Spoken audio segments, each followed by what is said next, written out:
She was called worthless, cursed, a girl nobody would ever choose. On the day the prince returned to select a bride, everyone said Elra didn't belong in the palace. While other girls danced and twirled their waists to charm royalty, she was sent to fetch water from the river. But fate had other plans. The rooster hadn't even crowed, yet Elra's tired feet padded across the compound. One hand gripped a rusty iron bucket, the other a straw broom. Her eyes were heavy. Hunger gnawed at her stomach. The cold wind bit at her thin wrapper. Yet she didn't stop. If Madame Viora caught a single speck of dust on the veranda, the consequences would be merciless: slaps, insults, shouting, even worse at times. Wake up, useless girl. Who will clean the toilet? Who will heat water? Are you waiting for spirits to help you? Elra flinched and dashed to the backyard, the broom scraping against the rough floor.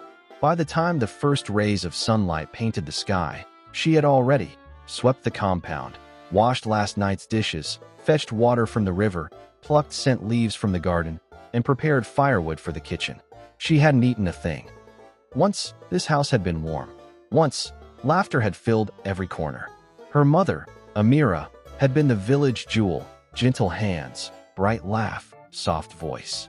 Elra remembered the smell of her soup, the warmth of her embrace, the safety she felt in her mother's arms. But Amira died, and with her death, something inside Chief Oren, her father, broke. He stopped calling her his star, stopped smiling, stopped showing affection. He sat under the mango tree for hours, chewing a stick, staring at the sky as if waiting for a ghost to appear.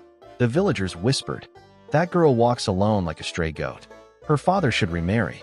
She will never grow properly in this household." So the elders spoke, and Viora arrived. At first, she was kind, almost unnaturally so. She brought Elra new dresses, combed her hair, called her my daughter. She fed her rice with a spoon, carried her on her lap. Elra felt hope for the first time in years. Maybe this pain was over, she thought. Then Viora gave birth to her own child, a fair, plump girl named Miral. Everything changed. The smiles disappeared. The kind words stopped.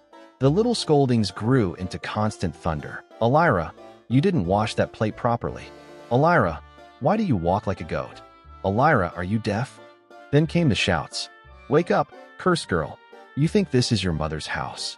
Beatings followed. Insults doubled. And her father remained silent. One evening, she tried to speak. "Papa, Viora beats me." He did not look up. "You should be respectful." From that day, Elra stopped arguing. She endured. By 10, she trekked alone to the river, chopped firewood deep in the forest, cleared other people's farms, did every task possible to appease her stepmother. Miral went to school. Elra stayed home. She begged once to attend, even part-time. Viora laughed until tears filled her eyes. "School for you? Sit there. Your sister has a future. You, nothing." Her father said nothing. So she endured. Years passed. Elra grew. Her beauty was quiet, not loud. Her skin glowed despite the sun. Her eyes sparkled despite the tears. Her smile, rare and fleeting, could melt stones. Suitors came. Viora intercepted them. "That girl is strange. She stares at walls. She is cursed like her mother." The men disappeared. Elra watched from the kitchen window. She did not cry. She did not speak. She simply breathed. Then the royal drums echoed through the village. "Gather round, all households with maidens." Elra froze. The prince has returned to choose a bride. For a moment, her heart dared to hope. Then she stepped into the compound and saw her stepmother clinging to Miral, arms wide, face radiant. "Today is her time," Viora shouted. Training began. Oils, creams, dance lessons. Miral spun and posed. Elra swept silently, back bent, hands rough from labor. One evening, she dared speak. "Please, I want to dance too." Viora's eyes flared. "You? Know your place. Watch your sister and learn." That night, Elra lay on the floor. Darkness swallowed her. Silence became her companion. 2 days before the ceremony, Viora bellowed again. "Elra, wake up. Fill all the water drums. Destiny is passing." Elra obeyed.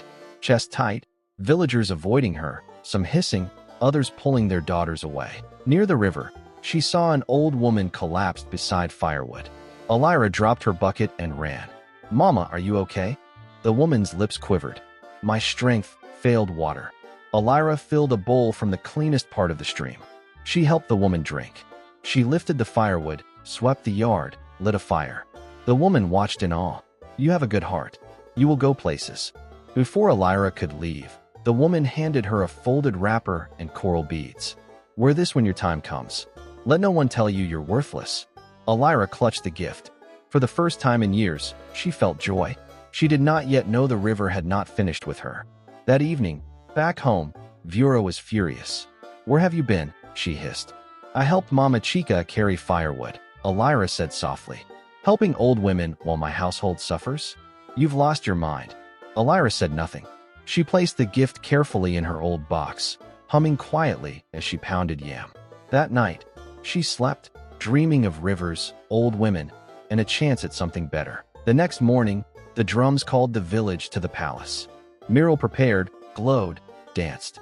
Elra cleaned, fetched water, tended the home. Yet somewhere deep inside, hope flickered. By the river, she bent over her bucket, filling it slowly. Then she heard footsteps.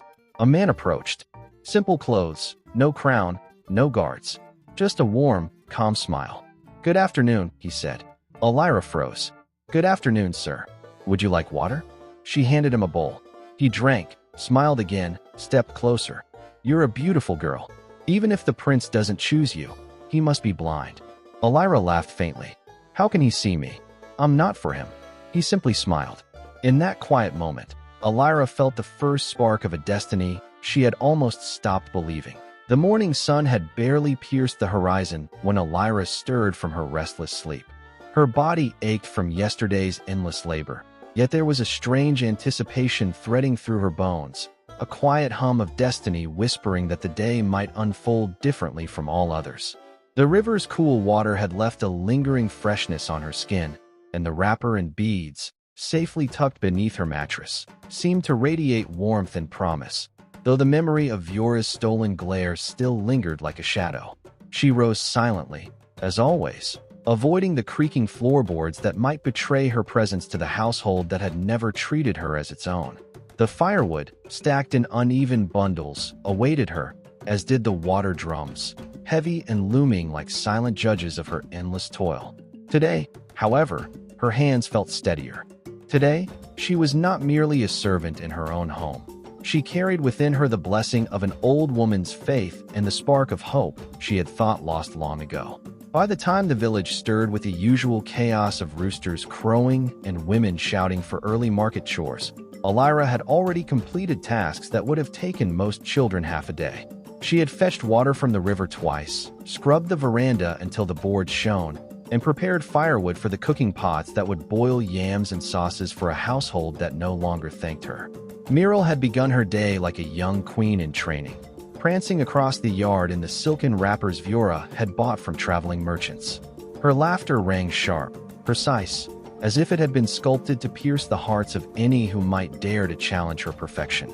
Meanwhile, Elra worked in silence, the rhythm of her broom and her bucket syncing with the quiet music of determination in her chest, each movement a muted protest against the weight of the world pressing down upon her slender shoulders. It was not long before she encountered the prince again. The man from the river, whose simple white shirt and rolled sleeves had masked his true identity, appeared at the edge of the forest as she lifted a heavy bundle of firewood onto her back. His smile was calm, his eyes warm, yet sharp as if they had catalogued every hardship she had endured. "Elra," he said softly, "you carry burdens too heavy for one soul." "I have no choice," she replied without looking up, adjusting the weight of the bundle. "This is my place. This is how I survive." He stepped closer, and for the first time, she noticed the faint dust along the hems of his trousers, the smudge on his collar that spoke of hours spent walking roads no prince would typically tread. "Survive?" he asked. "You do more than survive. You endure with a strength few could muster. And yet, here you are, unseen, unpraised, overlooked." "What?" Elra paused, feeling the cool morning air shift around them. Her voice came quiet but firm. "Because the world has never been kind to me, and kindness does not come without cost." He nodded, a slow understanding settling over his expression. "I will not let this day pass as the others have. Come with me. There is much to be done, and I wish to see how you truly shine, beyond the eyes that cannot see you." Reluctance battled with hope in her chest, but the subtle authority in his presence left her no room to refuse. Together, they walked through the fields that bordered her village, Elra carrying the firewood still, and he matching her pace, speaking in a quiet, unhurried voice about life beyond the village. The bustling streets of cities, roads lined with lights, markets overflowing with colors she had never imagined. She listened, mesmerized, absorbing the words like sunlight after a long storm. Laughter, light and unrestrained, spilled from her lips for the first time in years as he bent clumsily to lift a fallen log, following her precise but gentle corrections as if he were a student learning the art of survival. Hours passed, and when the sun had climbed high enough to scorch the earth, they returned to the compound. Muriel's laughter rang through the yard, Viora's voice sharp and commanding. "Elra," she shouted, eyes blazing. "Where have you been? The yams are waiting. The drums need filling. The house must shine for the prince." Elra ignored her stepmother, carrying the remaining wood into the kitchen. The prince followed silently, his gaze steady on her, observing, noting, learning the rhythm of her life, the quiet dignity in the labor she had performed all her life. That evening, while Muriel pranced in front of the mirror, polishing her appearance with creams and perfumes, Elra cleaned, arranged, and cooked. Yet there was a newfound fire in her chest. She would not speak of it, she would not flaunt it, but the gift of the old woman, the wrapper and the beads, felt heavier with promise, a tangible thread connecting her to a destiny the cruel world had tried to steal from her. The next morning brought news that sent a tremor through the village. The palace awaited her father for discussion, the bride selection ceremony officially announced. Women screamed with delight, some fainted from excitement. Mothers draped their daughters in silks and beads, whispered secrets of charm and posture, practiced smiles. Viora, however, strode through the village like a general commanding an army, Muriel spinning beside her, eyes fixed on the prize of becoming the next queen. Elra, meanwhile, moved quietly through the shadows, unnoticed, yet every step she took resonated with the rhythm of patience and endurance she had cultivated over years. The morning of the ceremony, chaos erupted as villagers gathered in the central square. Daughters shimmered in carefully layered wrappers, their skin polished, eyes bright, smiles spinning beside her, eyes fixed on the prize of becoming the next queen. Elra, meanwhile, moved quietly through the shadows, unnoticed, yet every step she took resonated with the rhythm of patience and endurance she had cultivated over years. The morning of the ceremony, chaos erupted as villagers gathered in the central square. Daughters shimmered in carefully layered wrappers, their skin polished, eyes bright, smiles rehearsed to perfection. Mothers pushed, urged, threatened. The prince, however, remained unseen, his presence a whisper on the wind, the rumor of his watchfulness heightening the tension. Viora swept through the compound, supervising every detail as if the success of her daughter rested on her own shoulders. Elra observed silently, hands busy with chores, eyes quietly assessing the preparations.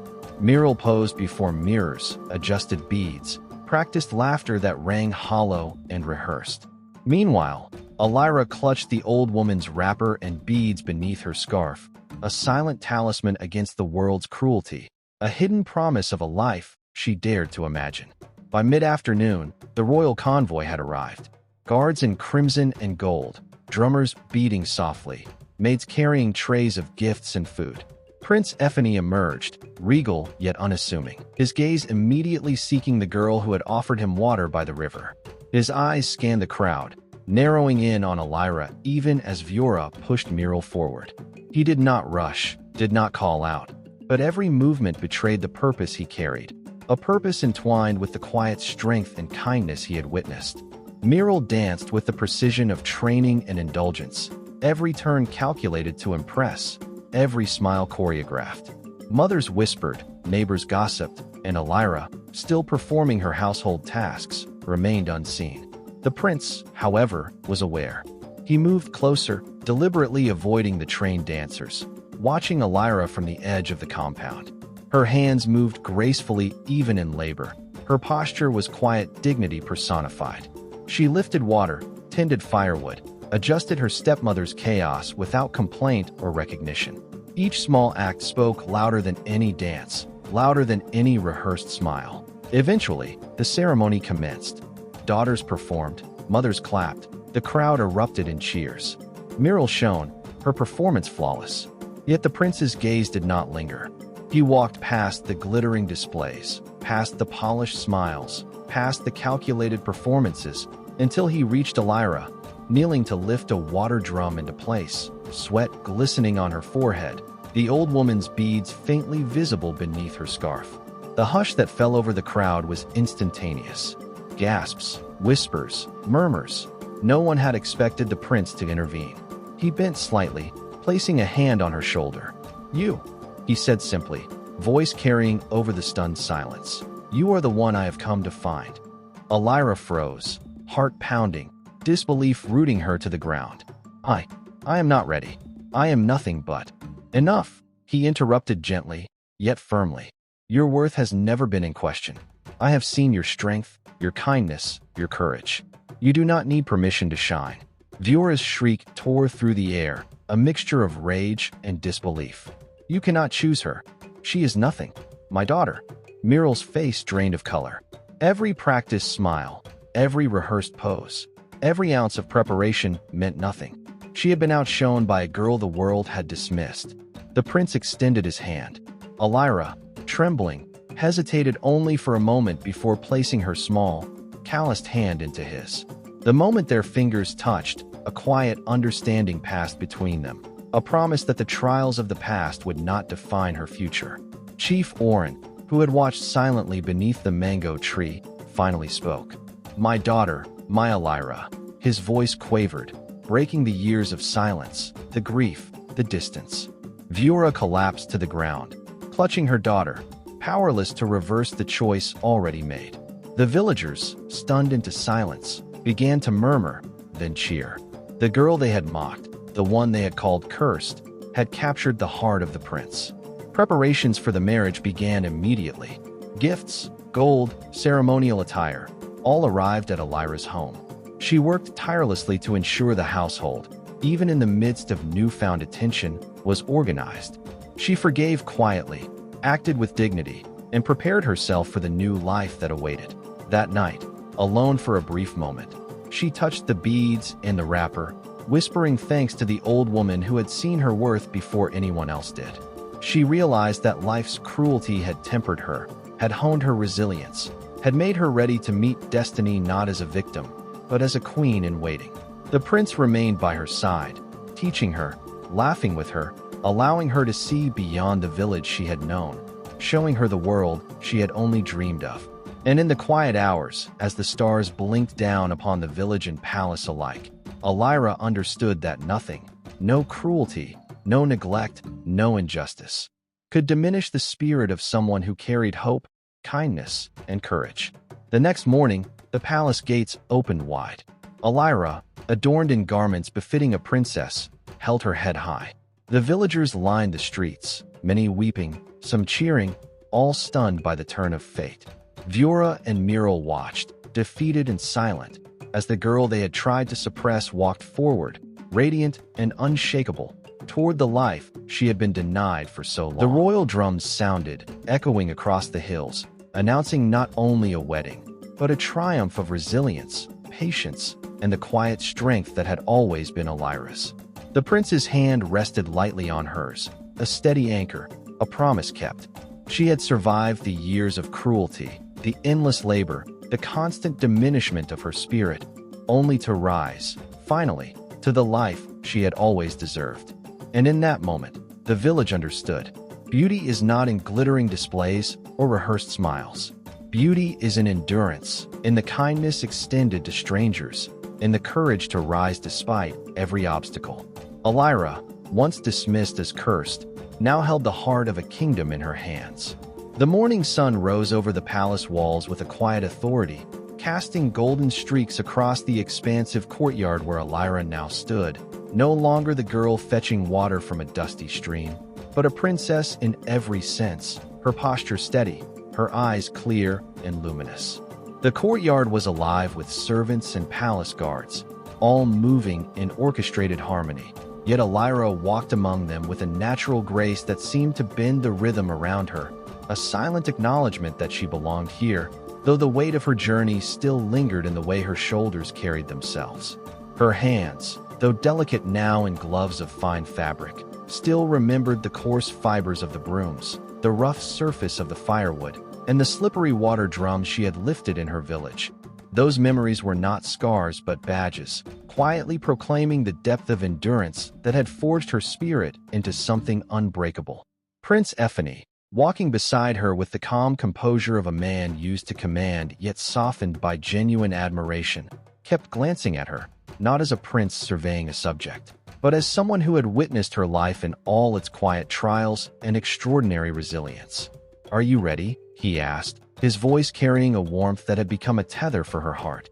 Elra nodded subtly, not needing words to confirm that she had long prepared herself for this moment, though not in the glittering halls of royalty, but in the dusty paths, the endless chores, and the moments of silent despair that had shaped her endurance and tempered her courage. The palace buzzed as preparations for the grand ceremony reached their climax. Royal banners fluttered in the wind, casting multicolored shadows across the marble floors, while the sounds of drums and trumpets echoed from the highest towers, announcing the forthcoming union to the city below. Elra's heart thumped in rhythm with the distant drums, a reminder of the life she had once known and the destiny that now unfolded before her. She took a deep breath, savoring the crisp air tinged with jasmine and polished wood, a scent entirely foreign to the smoke and dust of her village, yet strangely comforting, as if the universe had conspired to balance hardship with beauty, struggle with triumph. Meanwhile, in the village, chaos and despair intertwined in a painful spectacle. Viora, her face twisted in disbelief and fury, had returned home only to find the royal convoy empty-handed and the news of Elra's elevation spreading like wildfire. Miral's perfectly poised expression faltered, the rehearsed smile of countless hours spent practicing for a destiny she had been told was hers alone, dissolving into an expression of stunned confusion. Neighbors whispered behind cupped hands, some in awe, some in envy, others shaking their heads as they recounted the tale of the girl they had scorned, the so-called cursed child who had ascended from laborer to princess in a manner so sudden and overwhelming it felt almost unreal. Back in the palace, Elra entered the grand hall, the walls lined with ornate tapestries depicting heroic ancestors and battles of long past, each stitch a testament to endurance, loyalty, and courage. Here, she understood fully that her story had come to intersect with countless others, and yet hers was unique, forged not in the comfort of wealth or privilege, but in the fires of adversity, carried through years of silent endurance, humility, and unseen strength. Servants bowed as she passed, palace guards straightened in attention, and courtiers whispered, their voices tinged with curiosity, admiration, and the subtle envy that always followed the rise of someone once overlooked. The king, a stern man whose presence filled the hall even in stillness, stepped forward, his eyes assessing the girl he had only briefly heard of through his son's counsel. "Elra," he said, voice resonant, "the tales of your courage and kindness have reached these walls even before your arrival. We shall see if the heart of the stories is as steadfast as your presence here suggests."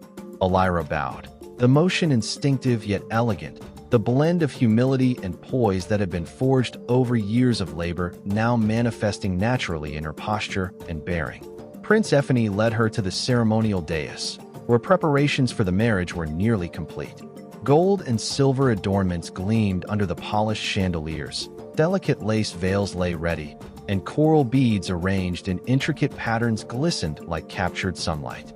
Elra's eyes scanned the arrangements, not in awe of wealth, but in appreciation for the precision, the care, the artistry, each detail a reflection of a world she had never imagined but now felt intimately connected to. For it was a world she had earned the right to inhabit, not by birth, but through character, resilience, and unwavering dignity. As the ceremony commenced, Viora's entrance was delayed, her face a mask of fury and denial, and Miral clung to her skirts, unsure how to navigate the reality that the meticulous training, the countless rehearsals, The endless polishing of image and manners had all been overshadowed by a girl who had never sought attention, whose strength had always lain in silent endurance. The palace doors opened, and Viora entered, her voice trembling slightly as she attempted to assert control over the situation. "This is a mistake," she said, eyes darting between her daughter and Elra. "The prince." Prince Effany raised a hand, calm yet authoritative, silencing her without malice, yet with the force of inevitability. "There is no mistake," he said. "I chose not the one who performed with precision, nor the one whose image was polished by fear and ambition, but the one whose heart has proven unshakable, whose kindness has endured trials that would have crushed lesser souls."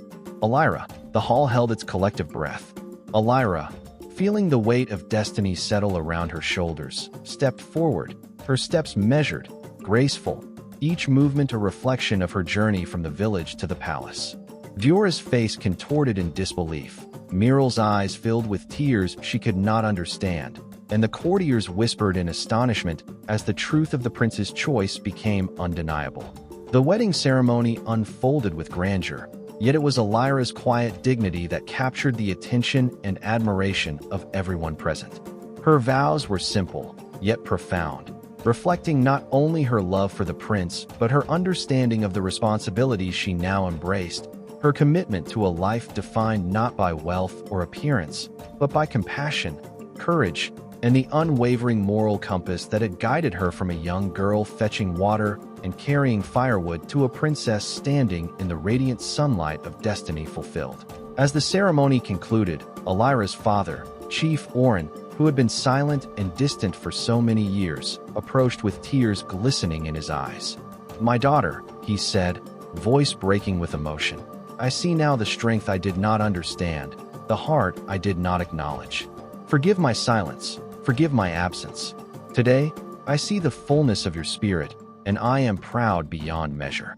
Elra embraced him briefly, the gesture filled with the release of years of longing, grief, and unspoken love, yet tempered by the recognition that her path had been forged independently, not because of his acknowledgement, but despite its delay.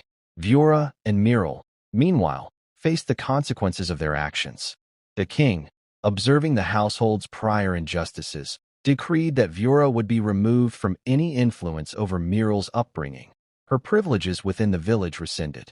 Miral, though still young, was entrusted to the care of distant relatives, with guidance that would teach her the values Elra had embodied naturally: humility, respect, and the understanding that entitlement does not guarantee success. The palace, while full of riches and ceremony,